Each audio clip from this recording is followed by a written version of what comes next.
Hello everyone, welcome back to the Developers Pipeline Part 3. In the last episode, we went and baked out all the texture maps from our high res to our low res. So if you guys remember, this was our high res. We were going to bake all this detail down into our low resolution mesh, which was this one. It's like this one here.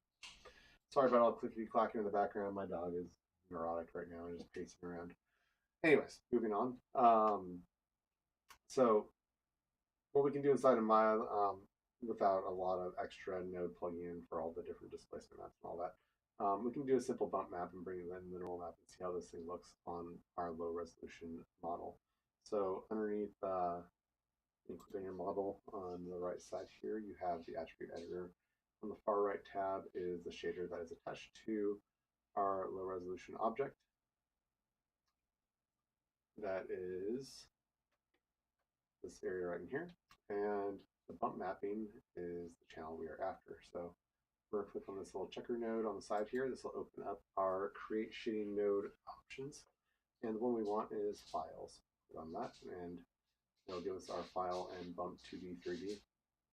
So there's image name. This will allow us to go ahead and select the bump normal map. That's this one right here. Okay. Pipe right in there. This looks okay. Let's see if we can do some kind of adjustments in this to make it look a little bit better. Go to our bump settings. It says use as bump. Let's use it as tangent space normals. A little bit better, cleaner look to it. I like that better. Cool. Now, remember, this is only 140 polygons, so lots of great detail from our normal map, baked right down to our low resolution model. Good. Okay, so let's see what this looks like inside of Substance Painter, because this is as far as we're going to be going in Maya for right now.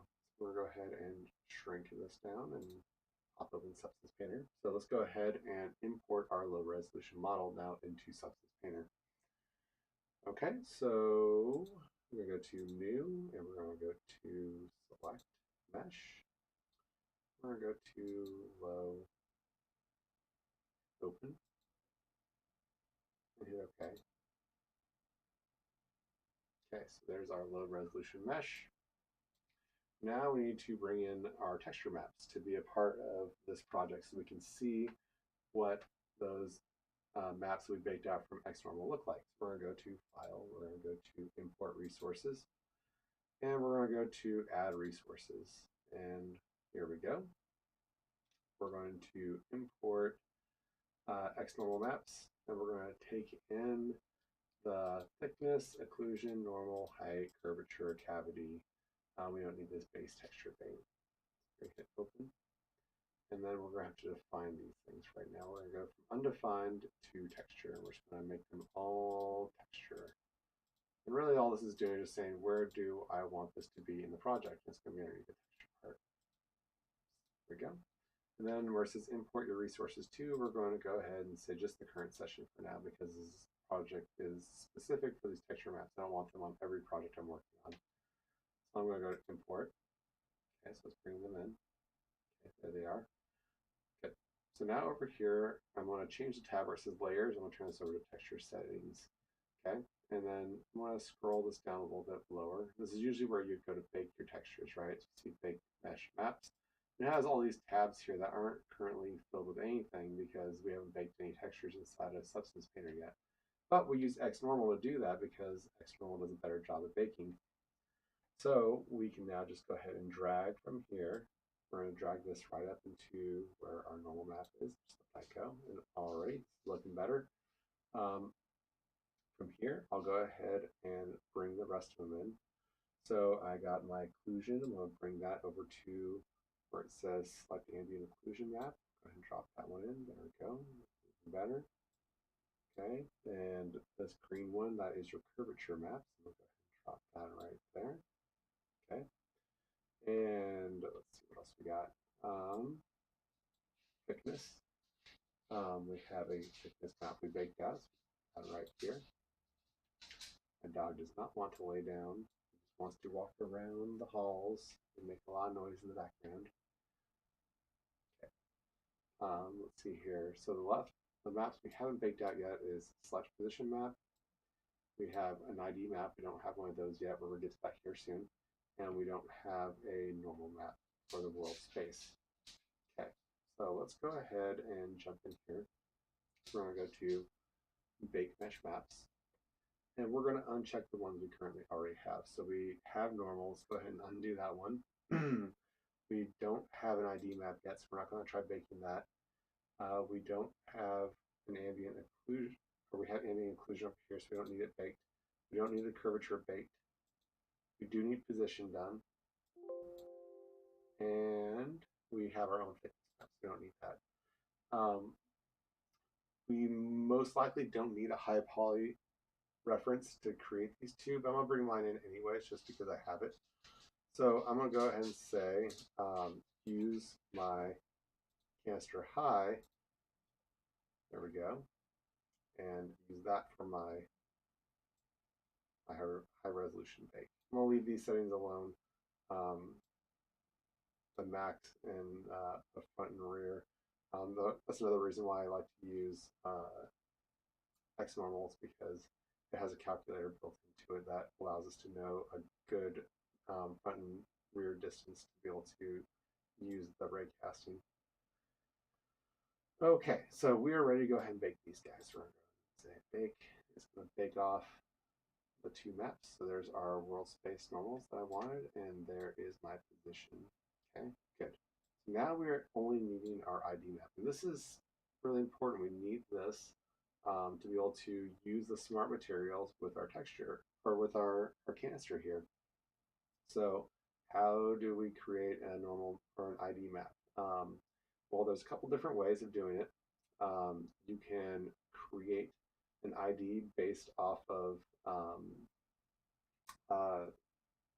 you can make one in Photoshop, or you can create one inside of Maya and bring it in and use it that way. So we can try that and see how that looks. And then if that doesn't work well, then we can go the other route, which is creating our own inside of Photoshop. So we'll do both ways and just see how it works, okay?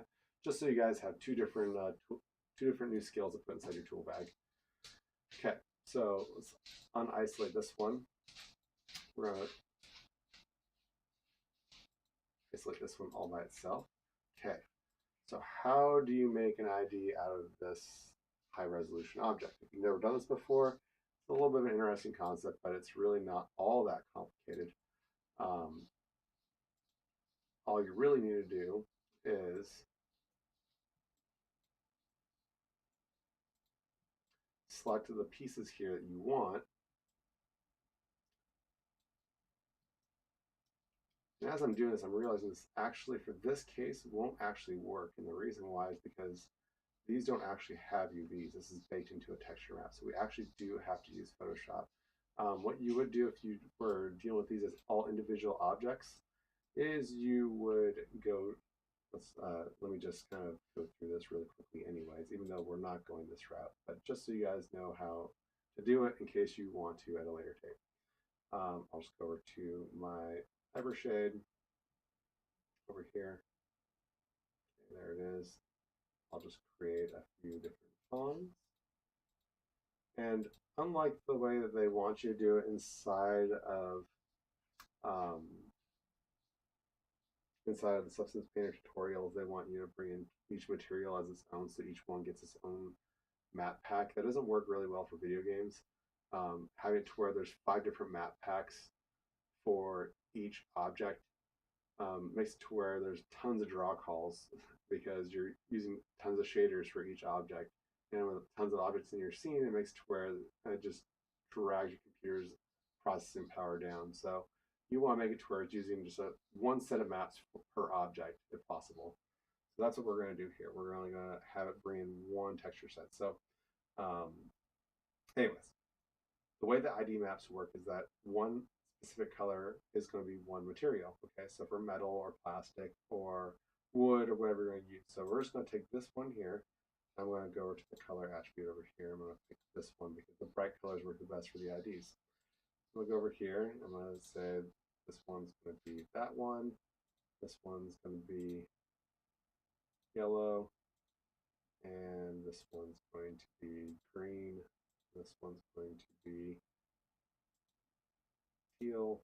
And this one's going to be pink. Okay. Now, if you really want to be organized, which I'd recommend you do, but since I'm not actually using this in the long run, this is more just an example before we get to our finished piece using Photoshop. I'm not going to name these, but you should name what these materials are going to be. So, for instance, this would be metal 1, metal 2, plastic, plastic 2, plastic rough, logo, or something like that. I mean, just make it towards descriptive. That way you know what each shader goes to. So as you're assigning these things, you're not confused on what material you're using. But just for example's sake, we're just going to duplicate this one. I'll call this it's a canister high 1. I'm going to call this one canister ID. Okay. And I'm going to say that the whole thing is going to start out being red. And then I'm going to say that I'll just go to selection and let's draw it one more time. And let's get these guys in here. Okay. And let's say that these are all going to be blue. Okay. And then same thing over here. I'm going to continue this process going around.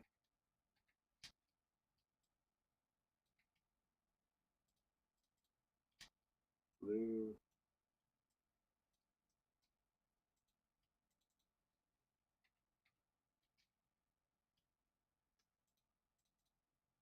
I do realize this is kind of biting into the ID map that I'd be doing Photoshop time, but really this is also something I see so much that people struggle with creating a good ID map for their models.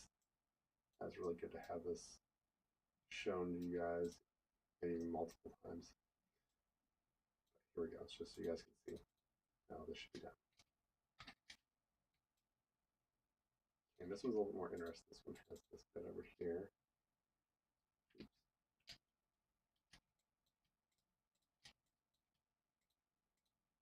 This part down here. Let's choose a different material. We'll go with this one over here. All right. Also yellow.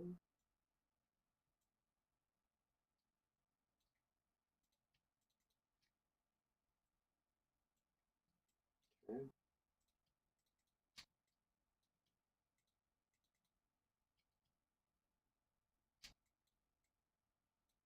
With that one.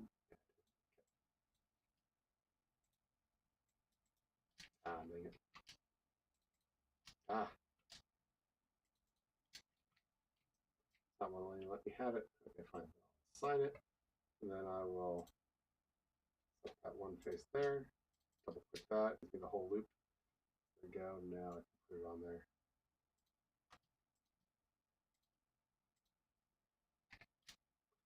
Go selection and there we go. Nope. I got a couple down here. I'm going to turn those back red.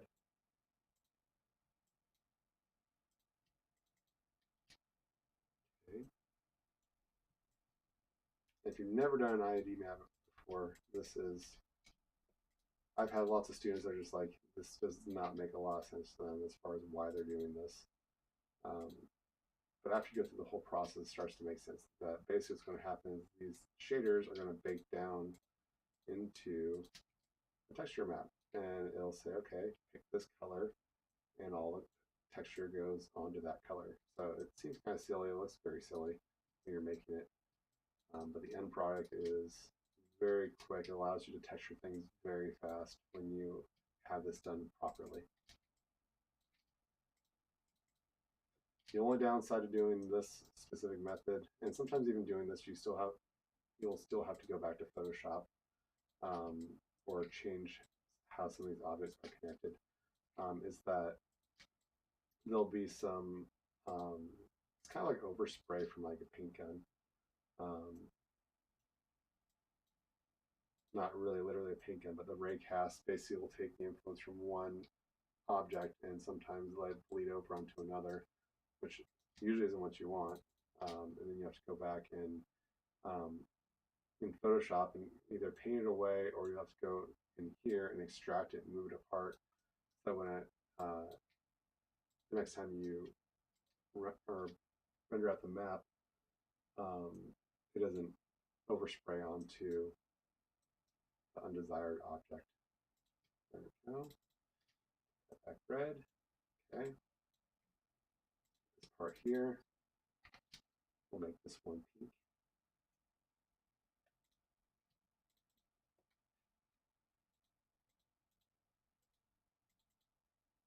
Go to selection, we'll make this part here pink as well.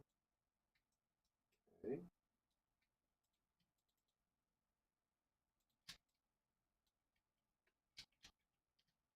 Go to selection, make this one teal.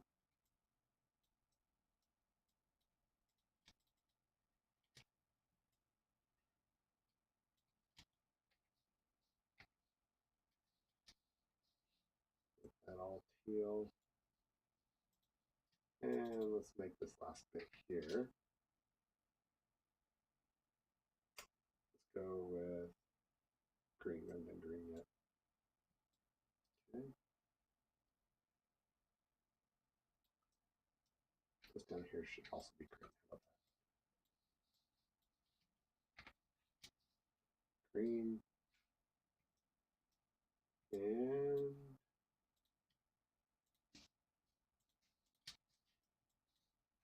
blue. Now all we gotta do is get all these little nuts.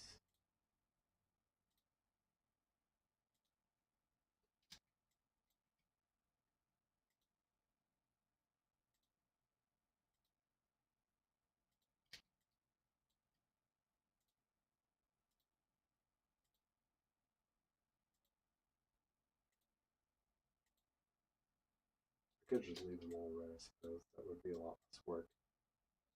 How about just leaving them red? That actually sounds like a smarter plan for now.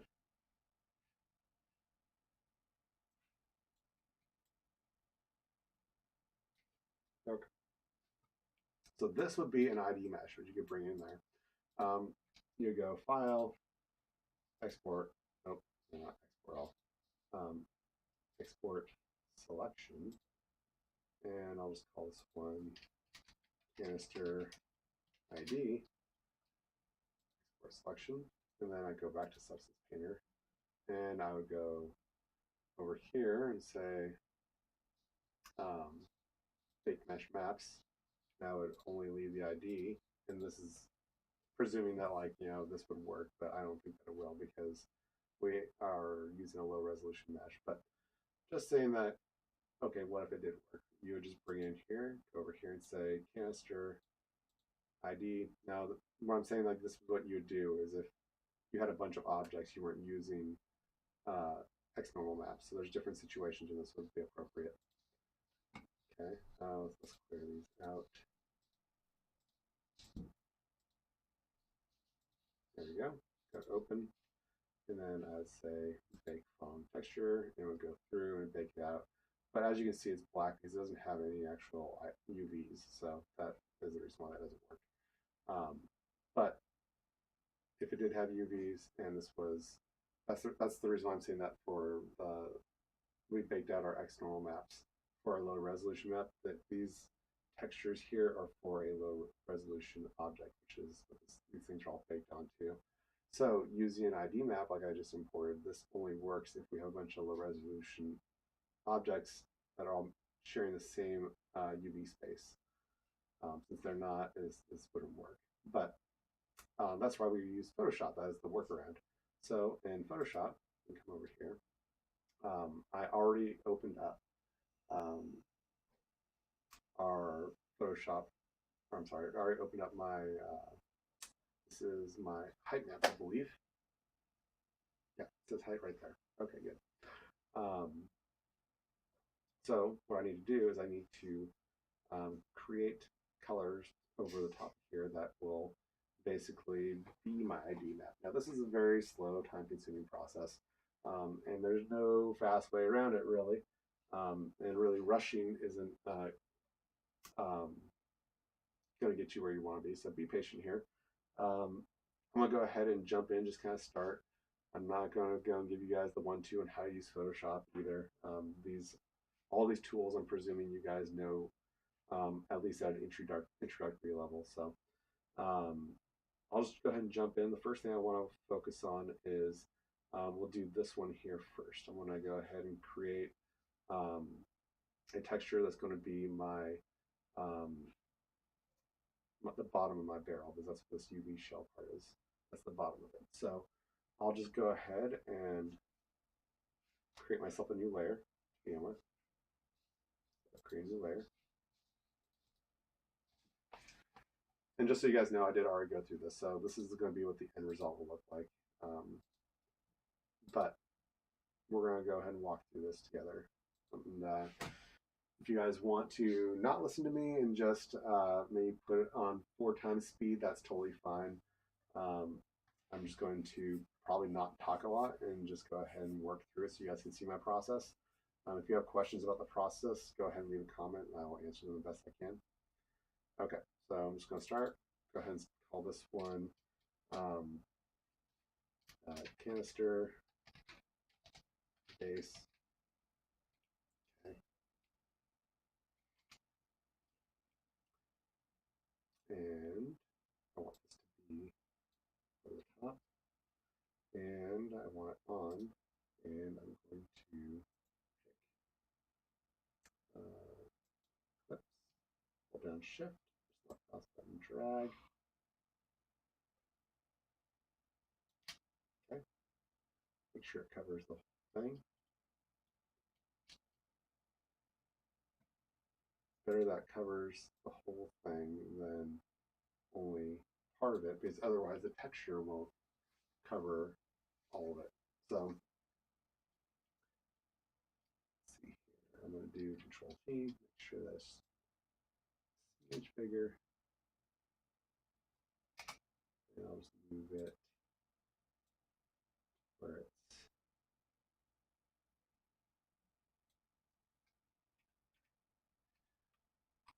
there we go.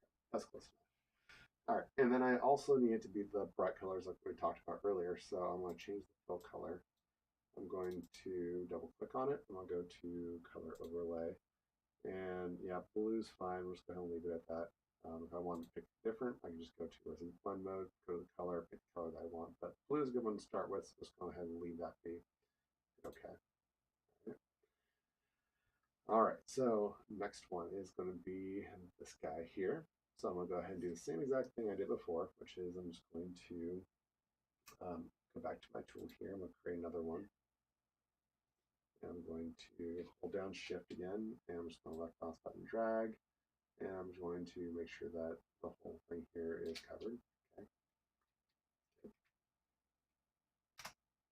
And if I need to move it a smidge, just the up and down keys on the, oh,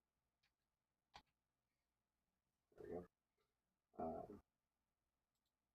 Oh, let's see what happened. I didn't create a new layer for it. They're on the same layer. Okay, that's okay. They're still perfectly overlapping. But actually, you know what? It's not okay. The reason why is because if I want to change the color on this, it's going to make an overlay on this one. So I need to extract this one. So what I'll do is just get rid of this one.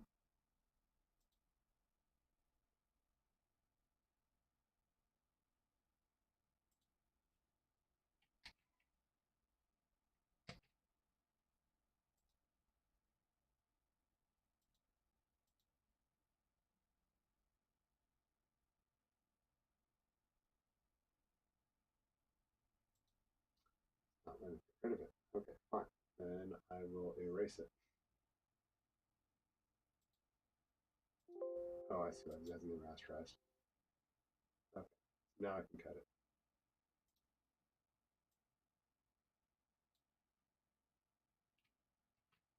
There we go. Create a new layer. There we go. Actually, just that one. Create a new layer. this one canister top. And we're going to create our eclipse tool again.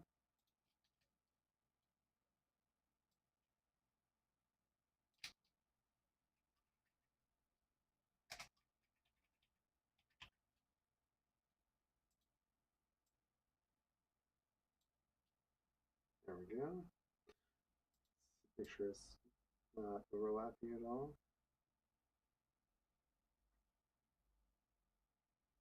Okay, that looks good. Okay, let's go ahead and change the color though. So we're going to double click on it. And we're going to turn this one to, let's do red this time. Okay. Okay. There we go. This whole thing over here is now red. All right, so now we're going to get a little bit tricky. This is going to be a little more time consuming. I really suggest being patient with this inner part here. I'm going to go to zoom in. So Control plus plus.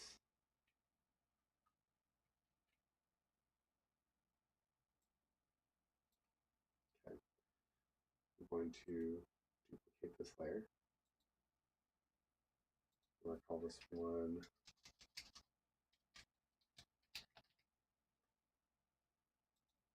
okay. And for the color overlay, I'm going to change this one to pink. Okay. Okay. All right. So this one over here, though, I'm going to turn off the visibility on. This one here, I'm going to turn the opacity down so I can see underneath it. Because what I need to do is I need to trace this thing. That's going to be a real pain. So what I'm going to do, I'm going to start by scaling these things. I want to be quite a bit smaller.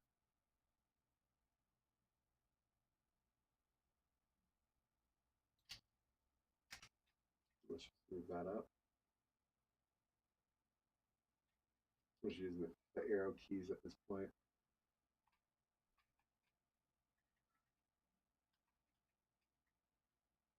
Okay. Cool.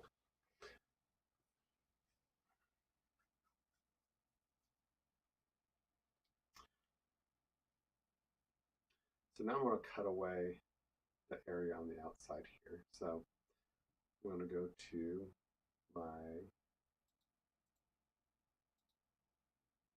I'm running up on 30 minutes. So I'm going to get about 3 minutes into this, and I'm going to split this in half and finish this afterwards. So we're going to use the Polygon Lasso tool. And I'm basically just going to trace the shape on the inside here the best I can. Try to get it all done in under 3 minutes as this particular shape goes.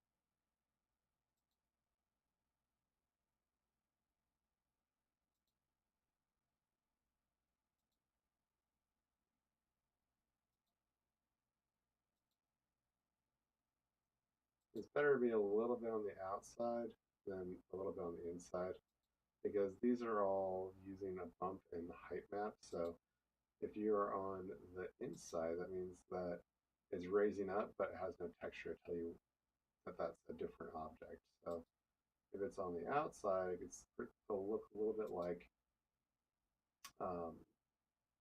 the texture started and then it starts to raise up. So it just looks cleaner if you have it on the outside than on the inside. And the dog was bugging me, and I got the fly finder on me. All right. Sorry, guys. I can finally sit down and record this video and everything's trying to bug me. There we go. All right, so we are at 30 minutes. So I now have this selection done. I'm gonna go ahead and cut this video in half here. So I'm gonna go ahead and stop this. Where we'll pick up after this is we're going to go ahead and finish cutting out these different pieces so we have our ID map. So thanks for watching, and I'll see you guys in the next lesson.